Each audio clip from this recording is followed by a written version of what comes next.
दोस्तों आप सभी का स्वागत है भोजपुरी की तातरीन खबरों के साथ गर्दा न्यूज भोजपुरी में।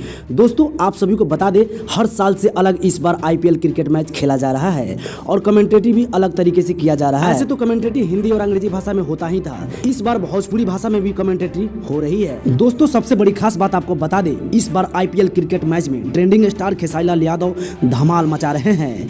ऐसे मैं क्यों बोल रहा हूँ दोस्तों, बता दें पहली बार खेसारी लाल यादव आईपीएल के ऊपर एक गाना बनाया है जो अभी सारेगामा हम भोजपुरी से रिलीज भी हो चुकी है और रिलीज होते ही ट्रेंडिंग नंबर 1 पे ट्रेंड भी कर रहा है। दोस्तों आपको बता दें ये गाना काफी ज्यादा सुपर डुपर हिट है और पूरे भारतीय टीम भी इस गाने को प्रमोट कर रहे हैं। दोस्तों बता दें इस गाने का टाइटल है खेले सुपर जॉइंट्स लखनऊआ। पहली बार इस गाने में एक साथ 4 हीरोइन दिख रही है, शिल्पी रघवानी, नेहा सिंह, खुशी और तान्या।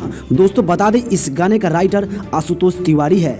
ये गाना बहुत ही महंगा बजट से शूट भी किया गया है। दोस्तों खास बात आपको बता दें, भोजपुरी और बॉलीवुड का इकलौता गाना बन गया है। दोस्तों आपको बता दें इस तरह से कोई भी गाना अभी तक नहीं बन पाया था। खेसारी लाल यादव फिर से इतिहास रच दिए हैं। दोस्तों अगर आप खेसारी लाल के सच्चे फैंस हैं तो इस वीडियो को लाइक कर दे, चैनल को सब्सक्राइब कर दे और बेल आइकन घंटी को दबाना ना भूले।